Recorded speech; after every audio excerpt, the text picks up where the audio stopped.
यह बताना चाहूंगा के बारे में कुछ जानकारी देती है।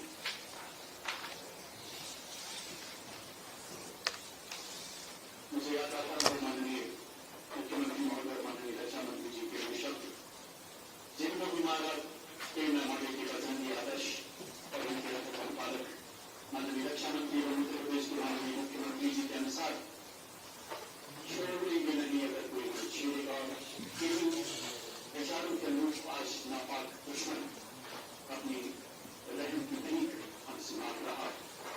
और अब मैं आग्रह करूंगा माननीय रक्षा मंत्री और माननीय मुख्यमंत्री महोदय से इन परियोजनाओं का कथन कराकर सबसे पहले ब्रह्मोस एरोस्पेस डेकोरेशन फैसिलिटी का लोकार्पण एवं स्ट्रेटेजिक मटेरियल टेक्नोलॉजी कॉम्प्लेक्स का उद्घाटन करें माननीय रक्षा मंत्री महोदय एवं माननीय मुख्यमंत्री महोदय। तालीम का घोष रुकना नहीं चाहिए। देवी और सज्जनों, एक ऐसा गौरवशाली पल जो आने वाली पीढ़ियों को युगों युगों तक प्रेरणा देगा, विकसित भारत का मार्ग प्रशस्त करे। बहुत बहुत आभार माननीय रक्षा मंत्री महोदय एवं उत्तर प्रदेश के माननीय मुख्यमंत्री महोदय का। देखिए सज्जनों, समय है उस मुख्य सबको बेसब्री से इंतजार है। लखनऊ के अपने लाडले माननीय रक्षा मंत्री श्री राजनाथ सिंह जी से आग्रह करता हूं कि कृपया अपने आशीर्वचनों से हम सबका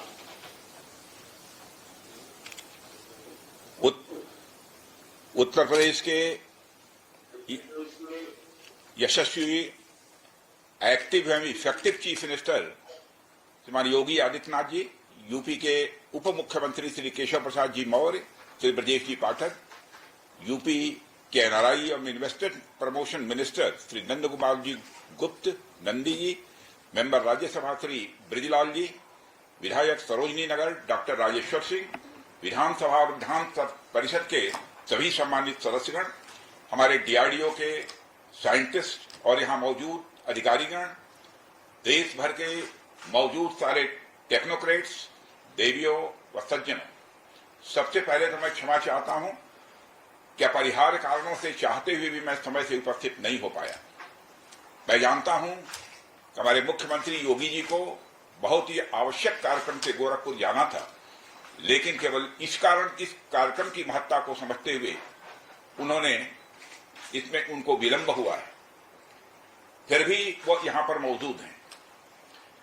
साथियों, आज लखनऊ में BrahMos integration and testing facility centre के उद्घाटन के शुभ अवसर पर मैं आप सबसे बातचीत करते हुए बेहद प्रसन्नता की अनुभूति कर रहा हूं। मेरी बड़ी इच्छा थी कि मैं स्वयं उपस्थित होकर आप सबके बीच मैं रहूं, आप सबसे मैं सीधा संवाद करूं, पर मैं क्यों नहीं आ पाया, यह बात आप सभी जानते हैं। अभी जिस परिस्थिति से हम गुजर रहे हैं उसे देखते हुए मेरा दिल्ली में रहना यह अति आवश्यक था। इसलिए मैं वीडियो कॉन्फ्रेंसिंग के माध्यम से आप सभी से जुड़ रहा हूं। मैं भले ही आपके बीच नहीं आया, लेकिन अपने उत्साह के माध्यम से आप मुझ तक जरूर पहुंच गए हैं। यह अपने आप में एक संदेश है कि चाहे हम किसी भी परिस्थिति में रहें, यह देश चलता रहेगा और हमारा काम नहीं रुकेगा। किसी भी स्थिति में हमारा संवाद नहीं टूटेगा।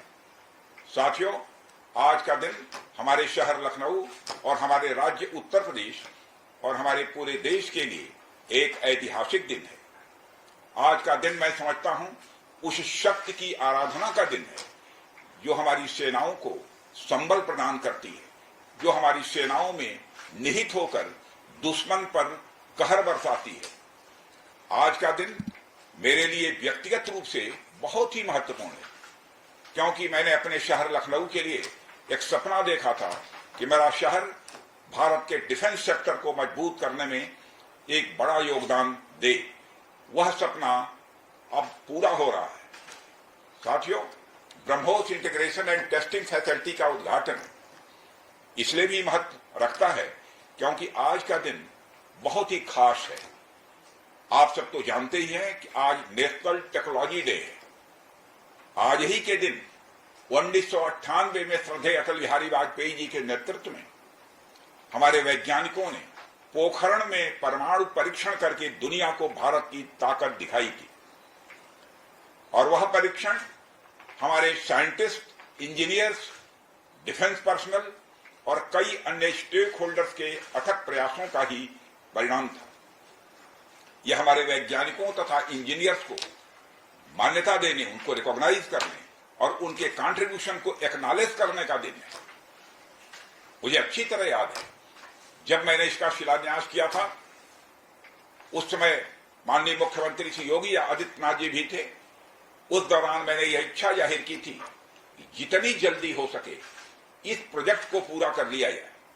और मुझे यह देखकर बेहद खुशी हुई कि आप लोगों ने मेरी भावना का सम्मान रखा और महज 40 महीने में इस प्रोजेक्ट को पूरा करके दिखाया।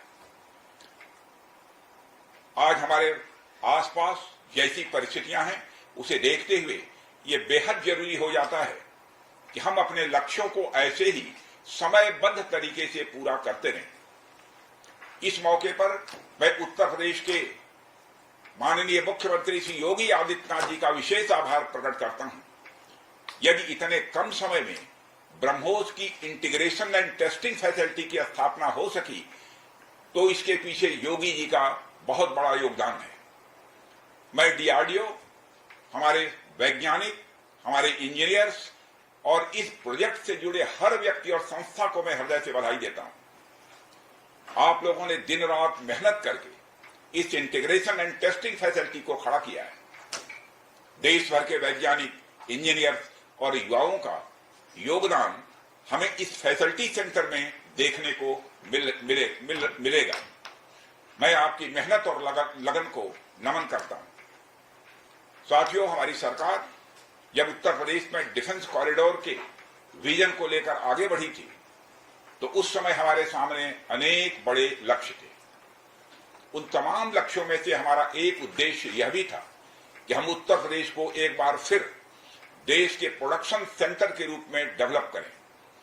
यूपी डिफेंस कॉरिडोर लखनऊ सहित कानपुर, झांसी, चित्रकूट, आगरा और अलीगढ़ से होकर गुजरता है और ये सभी नोड्स आने वाले समय में विकास के नए केंद्र बनकर उभरेंगे।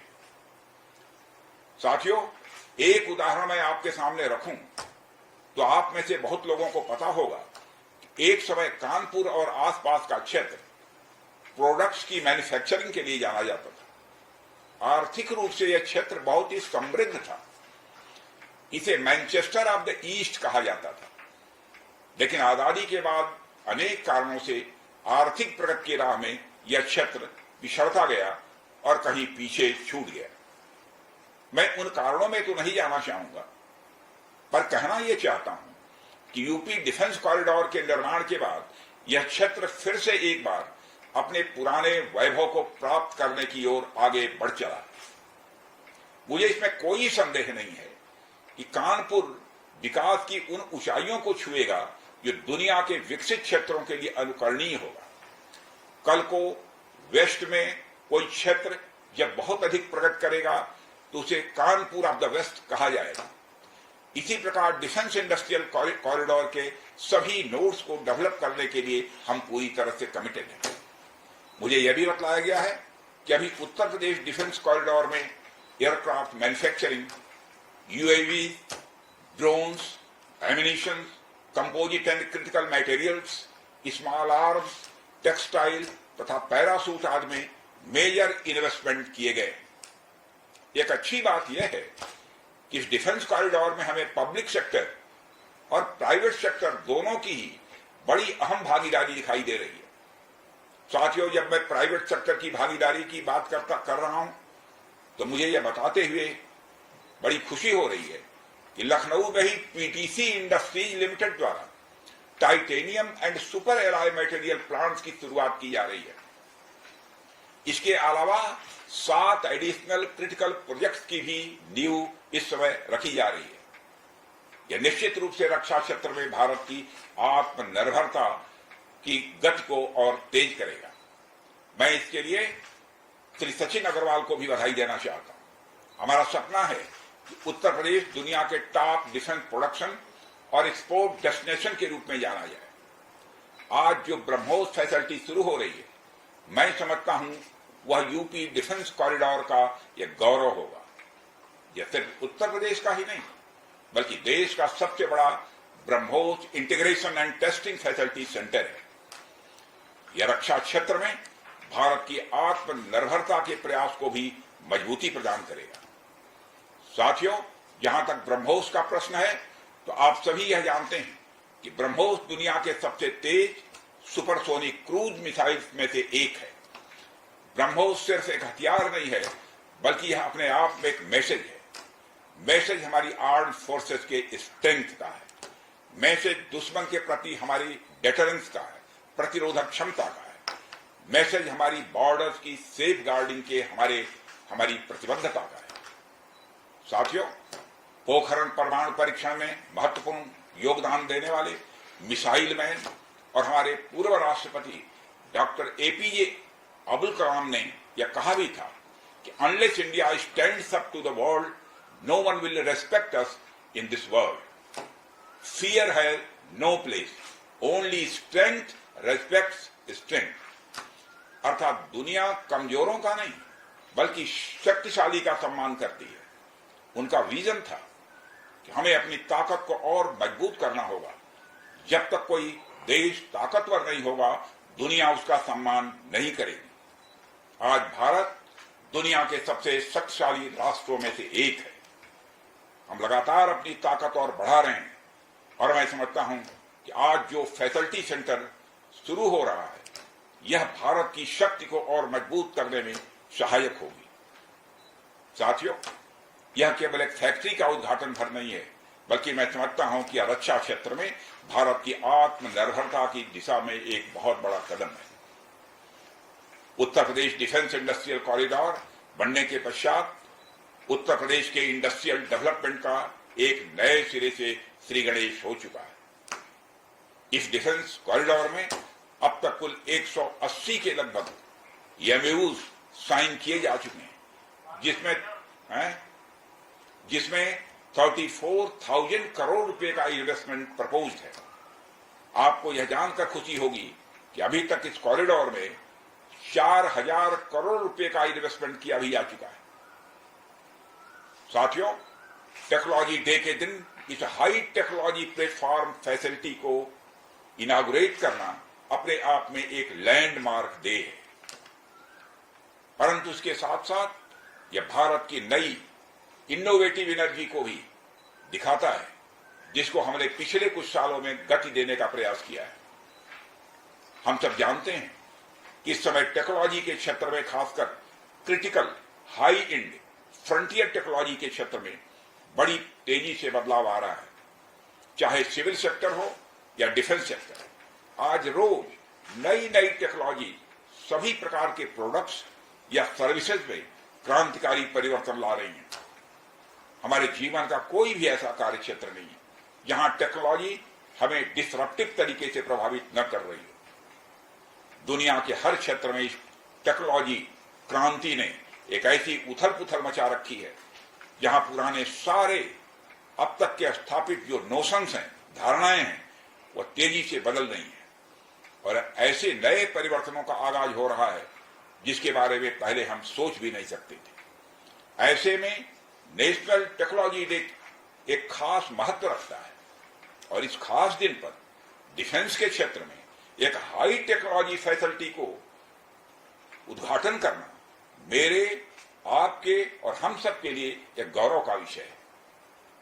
साथियों, ब्रह्मोस भारत और रूस के हाईएस्ट डिफेंस टेक्नोलॉजी का एक संगम है। जिस तरह हमारा उत्तर प्रदेश प्रयाग स्थित संगम के लिए दुनिया भर में जाना जाता है, उसी तरह आने वाले समय में लखनऊ भी इस टेक्नोलॉजी के संगम के लिए जाना जाएगा और यह संगम कई अनेक विशेषताओं को अपने अंदर समाहित करता है। आने वाले समय में यह रोजगार के सीधे यानी डायरेक्ट और इनडायरेक्ट अवसर पैदा करेगा। मुझे यह भी विश्वास है कि आने वाले समय में यह क्षेत्र एक ग्रोथ पोल के रूप में उभर कर सामने आएगा। साथियों, ब्रह्मोस जैसे कॉम्प्लेक्स सिस्टम की एक खास विशेषता होती है और यह सिस्टम अनेक प्रकार के सब सिस्टम, कंपोनेंट और पार्ट से बने होते हैं जिन्हें किसी भी एक जगह पर निर्मित करना संभव नहीं होता।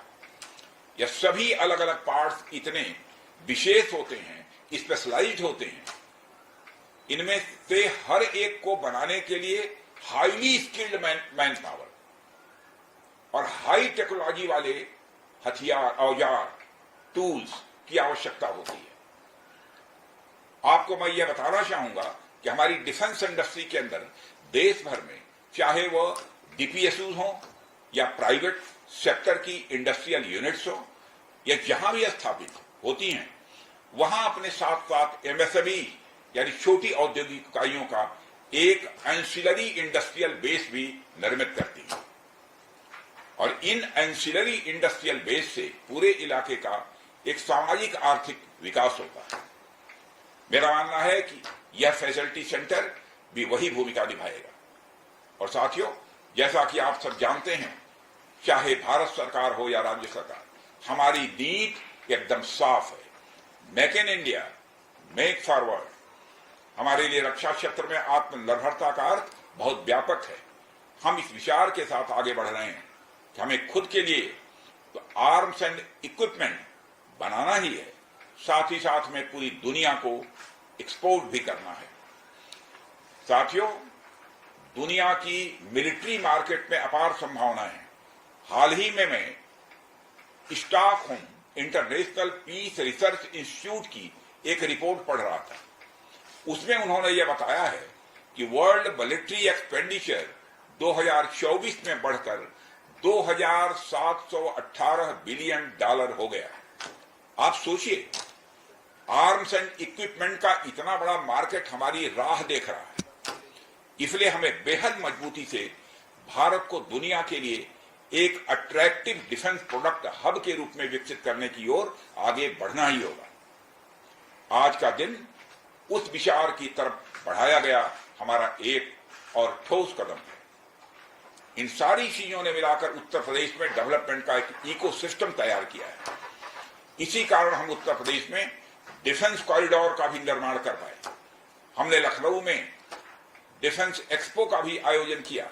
हमने डीआरडीओ के टेस्टिंग सेंटर DTTC की भी स्थापना की और आज जिस ब्रह्मोस फैसिलिटी का उद्घाटन यहां हो रहा है, इस फैसिलिटी की शुरुआत से ही लगभग 500 डायरेक्ट और 1000 इनडायरेक्ट रोजगार सृजित होंगे। यह भी कहीं न कहीं उस इकोसिस्टम के कारण ही संभव हो पाया है जो श्री योगी आदित्यनाथ जी ने यहां डेवलप किया है। यानी हमारी डबल इंजन की सरकार उत्तर प्रदेश में खेल से लेकर खेत तक, कल्चर से लेकर कनेक्टिविटी तक, पुलिस से लेकर पॉलिसी तक और टेक्नोलॉजी से लेकर टूरिज्म तक हर क्षेत्र में विकास कर रही है। इसलिए मैं उत्तर प्रदेश सरकार को पुनः बधाई देता हूं। हर तरीके से उत्तर प्रदेश और भारत के डेवलपमेंट को लेकर हमारा संकल्प, हमारा समर्पण और हमारी प्रतिबद्धता और भी मजबूत होती जा रही है। साथियों, 11 मई को पोखरण से जो आत्मविश्वास प्रारंभ हुआ था, आज लखनऊ में वह और मजबूत हो रहा है। साथियों, अपनी बात समाप्त करने के पहले मैं कहना चाहता हूं, जिन भारत विरोधी और आतंकी संगठनों ने भारत माता के मस्तक पर हमला करके कई परिवारों के सिंदूर मिटाए थे, उन्हें भारतीय सेना ने ऑपरेशन सिंदूर के माध्यम से इंसाफ दिलाने का काम किया है और इसके लिए आज सारा देश भारतीय सेनाओं का अभिनंदन कर रहा है। ऑपरेशन सिंदूर सिर्फ एक सैन्य कार्रवाई भर नहीं है, बल्कि भारत की राजनैतिक, सामाजिक और सामरिक इच्छा शक्ति का प्रतीक है। यह ऑपरेशन आतंकवाद के खिलाफ भारत की दृढ़ इच्छा शक्ति का और सैन्य शक्ति की क्षमता और संकल्प शक्ति का भी प्रदर्शन है। हमने दिखाया है, भारत आतंकवाद के खिलाफ जब भी कोई कार्रवाई करेगा तो आतंकवादियों और उनके आकाओं के लिए सरहद पार की जमीन भी सुरक्षित नहीं रहेगी। भारतीय सेनाओं ने ऑपरेशन सिंदूर को पाकिस्तान में मौजूद आतंकी ढांचा ढहाने के उद्देश्य से लॉन्च किया था। हमने उनके आम नागरिकों को कभी निशाना नहीं बनाया था, मगर पाकिस्तान ने न केवल भारत के नागरिक इलाकों को निशाना बनाया, बल्कि मंदिर, गुरुद्वारा, गिरजाघर पर भी हमले करने का प्रयास किया। भारतीय सेना ने शौर्य और पराक्रम के साथ साथ संयम का भी परिचय देते हुए पाकिस्तान के अन्य ठिकानों पर भी प्रहार करके करारा जवाब दिया है।